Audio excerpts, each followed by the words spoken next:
Hello everyone, welcome back to my channel. आपका बहुत ही स्वागत है अलीशा देहरादून के चैनल पे। तो आइए आज हम हिंदी ग्रामर का एक टॉपिक पढ़ने वाले हैं जिसका नाम है सर्वनाम। और ये तो आपको बहुत अच्छे से पता है कि सर्वनाम एक ऐसा प्रकरण है, ऐसा टॉपिक है जो हर कक्षा में, हर परीक्षा में काम आता है। तो आइए मैं आपको ये गारंटी देती हूँ कि आप इसे इतने अच्छे से समझ जाओगे, याद कर लोगे कि आप इसे भूल ही नहीं पाओगे, इतने अच्छे से आप इसको समझ लोगे। सबसे पहले बात करते हैं सर्वनाम। संज्ञा के स्थान पर जिन शब्दों का प्रयोग किया जाता है उन्हें सर्वनाम कहते हैं।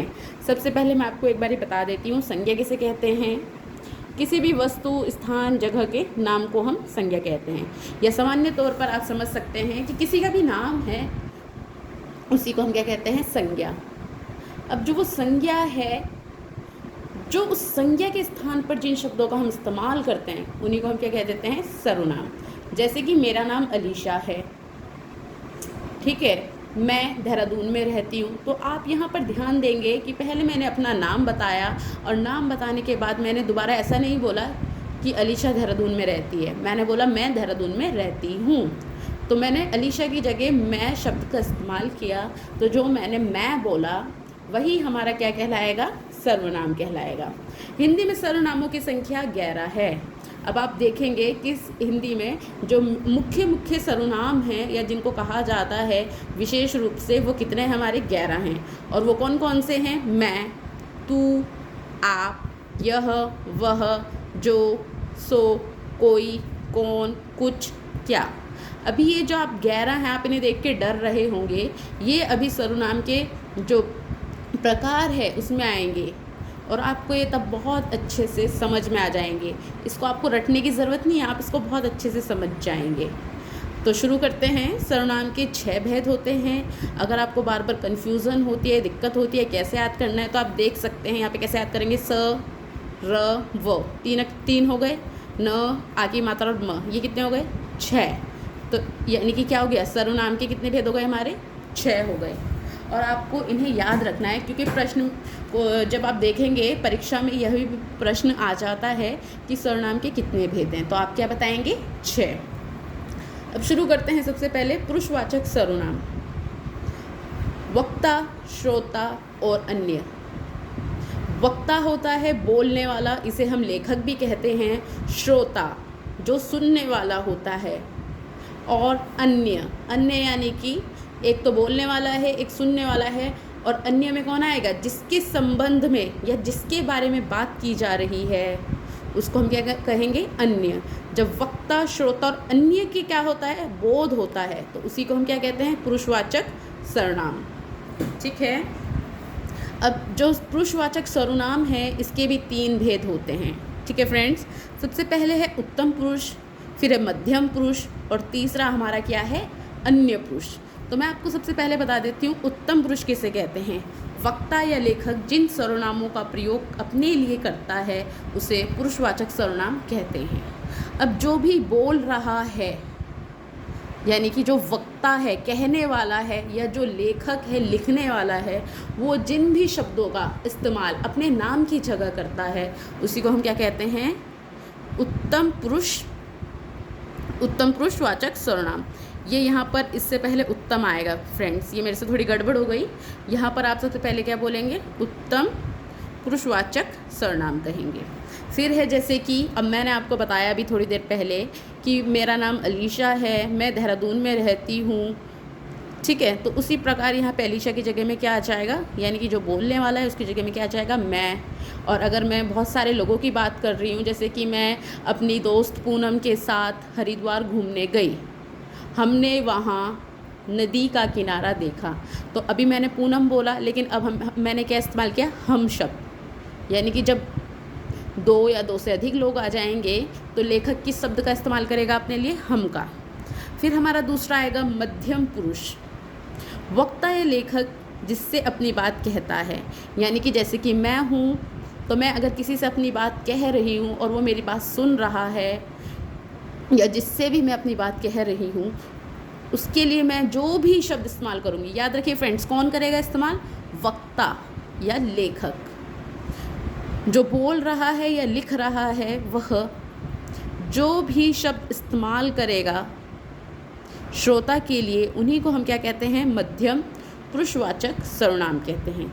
जैसे तू, तुम, आप, ऐसे बोल देते हैं ना कि जैसे बड़े होते हैं तो कि आपने खाना खाया, हम बात कर रहे हैं, आप कहाँ कहाँ घूमने गए, अच्छा तुम लोग कौन कौन गए थे, तूने ये काम कर लिया, इस प्रकार बोलते हैं ना, तो वो सब क्या हो जाएंगे, हमारे मध्यम पुरुष हो जाएगा, आपको याद रखना है। अब हमारा जो तीसरा आता है वो है अन्य पुरुष।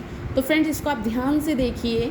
वक्ता या लेखक यानी कि जो बोलने वाला है या लिखने वाला है, ठीक है, श्रोता या पाठक जिसके विषय में बात करता है, यानी कि यहाँ पे जो बोलने वाला है या लिखने वाला लेखक है वो जिससे भी बात कर रहा है, श्रोता से बात कर रहा है, लेकिन वो किसकी बात कर रहा है, वो जिसकी भी बात कर रहा है उसे हम क्या कहेंगे, अन्य, उसी को हम क्या कह देते हैं। और उसके लिए हम जो भी शब्दों का इस्तेमाल करते हैं उसी को हम क्या कहते हैं, अन्य पुरुषवाचक सर्वनाम।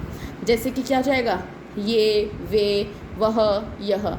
जैसे कि वे कल स्कूल नहीं गए थे। अब यहाँ पे 2-3 जनों की बात कर रहे हैं, और अगर एक की बात करेंगे तो वह कल स्कूल नहीं गया था। और अगर वो कोई आपके आस पड़ोस में ही रहता है या बैठा है तो हम बोल सकते हैं कि अच्छा यह तो वही लोग हैं, या यह तो वही है ना जो कल स्कूल नहीं गया था, ये कल स्कूल नहीं गए थे, इस प्रकार कह देते हैं। ठीक है, तो अन्य पुरुष में क्या जाएगा, जो जिसकी हम बात कर रहे हैं, लेखक या वक्ता जिसकी भी बात कर रहा है श्रोता के साथ, जिस अन्य की बात कर रहा है उसके लिए हम जो भी शब्द इस्तेमाल करते हैं वे हमारे क्या कहलाते हैं, अन्य पुरुषवाचक सर्वनाम। और वे शब्द कौन कौन से हैं, वे, ये, वह, यह। ठीक है, अब आपको समझ में आ गया है तीनों। फ्रेंड्स मैं आपको फिर से एक बार बता देती हूँ, पुरुषवाचक सर्वनाम किसे कहते हैं, पाठक या फिर लेखक, और जिससे वो बात कर रहा है यानी कि श्रोता, और जिसके बारे में बात की जा रही है, इनके लिए जो भी शब्दों का इस्तेमाल किया जाता है वह पुरुषवाचक सर्वनाम कहलाता है। और यह हमारे 3 प्रकार के होते हैं, इसके भेद 3 प्रकार के होते हैं, उत्तम पुरुष, मध्य पुरुष और अन्य पुरुष। उत्तम पुरुष में लेखक जिन भी शब्दों का इस्तेमाल अपने लिए करता है उसी को हम उत्तम पुरुष सर्वनाम कहते हैं। मध्यम जो हमारा आएगा, मध्यम पुरुष श्रोता या लेखक या वक्ता जिन भी शब्दों का इस्तेमाल श्रोता के लिए करता है उसे हम मध्यम पुरुष सर्वनाम कहते हैं, पुरुषवाचक सर्वनाम कहते हैं। और अन्य पुरुषवाचक सर्वनाम में क्या आएगा, लेखक या फिर पाठक या फिर वक्ता और श्रोता जिसके बारे में भी बात कर रहे हैं और जो भी शब्द उसके लिए इस्तेमाल होता है उन्हीं को हम बोलते हैं अन्य पुरुषवाचक सर्वनाम। अब इसके बाद हमारा जो दूसरा है वो है निजवाचक सर्वनाम।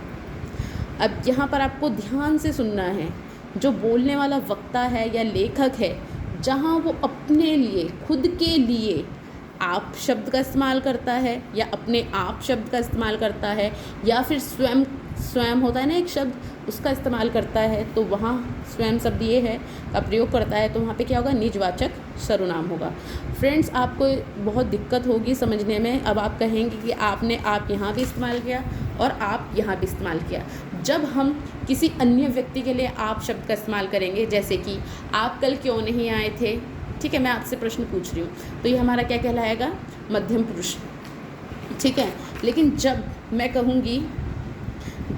जब यहाँ पर मैं क्या कहूँगी, मैं अपने लिए आप शब्द का इस्तेमाल करूँगी, तो वहाँ पर क्या होगा, निजवाचक होगा। और यहाँ पर वाक्य क्या होगा मेरा, मैं अपने आप काम कर लूँगा, ऐसा वाक्य हो जाएगा मेरा। ठीक है, तो आपको ये समझना होगा कि यहाँ पर मैंने अपने के लिए, अपना शब्द इसके आसपास हो सकता है आपके, या फिर आपको ध्यान से इसे समझना है कि आपका यहाँ पे क्या अर्थ निकल रहा है। अगर लेखक अपने लिए कह रहा है तो यानी कि वो निजवाचक है, लेकिन अगर लेखक दूसरों के लिए कह रहा है तो वो क्या है, वहाँ पर पुरुषवाचक है, मध्यम। ठीक है, इसके बाद है संबंधवाचक सर्वनाम। वाक्य में संज्ञा या सर्वनाम के साथ संबंध प्रदर्शित करने के लिए जिस सर्वनाम का प्रयोग किया जाता है उसे संबंधवाचक सर्वनाम कहते हैं। अब आप यहाँ पर देखेंगे कि संबंधवाचक सर्वनाम हम किसे कहते हैं। अब यहाँ पर आपके पास कोई भी एक वाक्य है, उसमें आपके पास संज्ञा भी है, सर्वनाम भी है। अब आपके साथ आपने क्या है, आप जिन भी शब्दों का इस्तेमाल करेंगे, जिन भी सर्वनाम शब्दों का इस्तेमाल करेंगे, उनके साथ संबंध स्थापित करने में या बताने में, तो उन्हीं को हम क्या कहेंगे, संबंधवाचक सर्वनाम। जैसे कि जो देता है सो लेता है। अब इसमें आपको याद रखना है कि जो ये शब्द लगे होंगे ना, इसमें जो सो, ये किससे पहले लगे होंगे, या तो संज्ञा से पहले लगे होंगे या फिर सर्वनाम से पहले।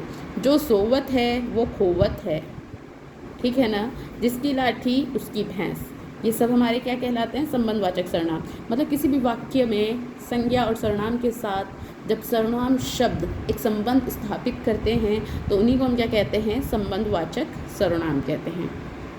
मैंने आपको यहाँ पे 3 एग्जाम्पल भी दे दिए हैं, आपको इन्हें अच्छे से समझना होगा, ठीक है। फिर है हमारा प्रश्नवाचक सर्वनाम। अब देखिए फ्रेंड्स, प्रश्न पूछने के लिए जिन भी सर्वनाम शब्दों का प्रयोग किया जाता है उन्हें प्रश्नवाचक सर्वनाम कहते हैं। यानी कि आप जिस भी सर्वनाम का उपयोग करें प्रश्न पूछने के लिए, तो वह सभी हमारे क्या कहलाएंगे, प्रश्नवाचक सर्वनाम कहलाएंगे। जैसे कि कौन, कहाँ, क्यों, कैसे, ये शब्द क्या हैं, सभी प्रश्नवाचक सर्वनाम हैं।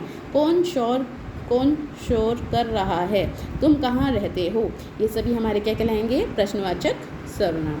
अब इसके बाद जो हमारा है 5वां, निश्चयवाचक सर्वनाम और अनिश्चयवाचक सर्वनाम।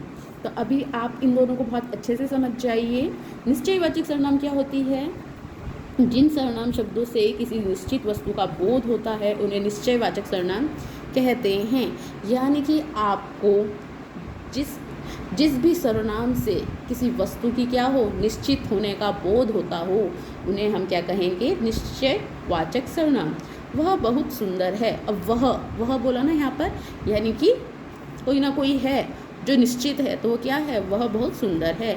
वे अच्छे लोग नहीं हैं, यानी कि अब आपके सामने कुछ लोग हैं जो आपको अच्छे नहीं लगते हैं। इसमें ऐसा नहीं है कि आपको पता नहीं है वो कौन है, आपको पता है वो कौन है, तभी आपने बोला वे अच्छे लोग नहीं हैं। वे का यानी कि आप उन्हें जानते हो, तो इसीलिए वो क्या हो गए हमारे निश्चयवाचक। यह उपयोगी साधन है, यह यानी कि आप किसी चीज़ को जानते हैं और उसके लिए आप कह रहे हैं। जैसे कि यह पुस्तक क्या है, उपयोगी साधन है, तो ये क्या है, हमारा एक निश्चय वाचक सर्वनाम हो गया। फिर है हमारा अंतिम और जो छठा है वो अनिश्चयवाचक सर्वनाम। जिन सर्वनाम शब्दों से किसी निश्चित वस्तु का बोध ना हो उन्हें अनिश्चयवाचक सर्वनाम कहते हैं। अब आप यहाँ पर देखेंगे कि जिन भी सर्वनाम शब्दों से क्या होता है, किसी भी निश्चित वस्तु का बोध नहीं हो, उन्हें हम क्या कहेंगे, अनिश्चयवाचक सर्वनाम। जैसे कि कोई आ रहा है, आपको नहीं पता है कौन आ रहा है, कहाँ से आ रहा है, कैसे आ रहा है, ठीक है, तो ये क्या हो गया हमारा अनिश्चयवाचक हो गया।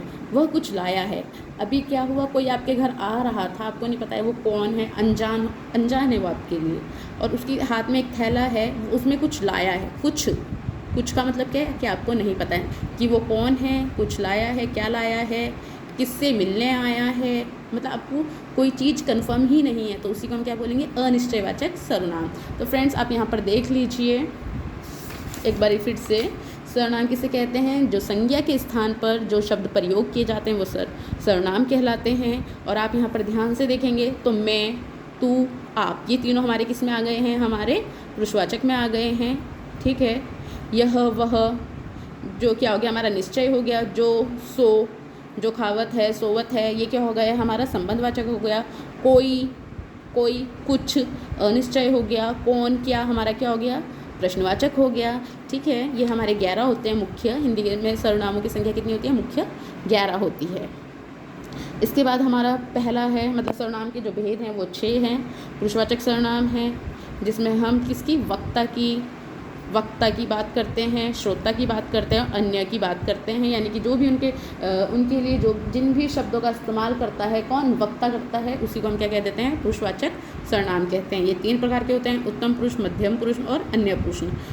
उत्तम पुरुष में क्या होता है, जिन शब्दों का इस्तेमाल लेखक अपने लिए करता है या वक्ता बोलने वाला अपने लिए करता है, उसी को हम कहते हैं पुरुषवाचक सर्वनाम। मध्य पुरुष कौन होता है, जब वक्ता श्रोता से बात कर रहा होता है और उसके नाम की जगह वो जिन भी शब्दों का इस्तेमाल करता है उन्हीं को हम क्या कहते हैं, मध्य पुरुष। फिर है अन्य। वक्ता और श्रोता जिनके भी बारे में बात कर रहे होते हैं, उसके लिए जिन भी शब्दों का जो वक्ता है वो इस्तेमाल करता है अन्य के लिए, उन्हीं को हम कहते हैं अन्य पुरुष। ये, वे, वह, यह। फिर है हमारा निजवाचक सर्वनाम। वक्ता या लेखक जिन भी शब्दों का इस्तेमाल अपने लिए या फिर अपने आप, स्वयं, इन शब्दों का अगर इस्तेमाल करता है अपने लिए, तो उनको हम क्या कहेंगे? निजवाचक सर्वनाम कहेंगे। फिर है हमारा संबंधवाचक सर्वनाम। वे सर्वनाम शब्द जो संज्ञा और सर्वनाम के साथ क्या करते हैं? एक संबंध स्थापित करते हैं, उन्हीं को हम क्या कहते हैं? संबंधवाचक सर्वनाम। जैसे कि जो, सो, उसकी, इसकी, जिसकी। फिर है प्रश्नवाचक सर्वनाम। प्रश्न पूछने के लिए जिन भी सर्वनाम शब्दों का हम इस्तेमाल करते हैं, उन्हीं को हम क्या कहते हैं? प्रश्नवाचक। फिर है निश्चयवाचक। जिन सर्वनाम शब्दों का इस्तेमाल हम निश्चित वस्तु के लिए करते हैं, उसी को हम कहते हैं निश्चयवाचक सर्वनाम। फिर है अनिश्चयवाचक, यानी कि जिन सर्वनाम शब्दों का इस्तेमाल हम किसी निश्चित वस्तु के लिए नहीं करते हैं, उन्हीं को हम क्या कहते हैं? अनिश्चयवाचक सर्वनाम। तो फ्रेंड्स, आई होप आपको समझ में आ गया होगा, and thank you so much.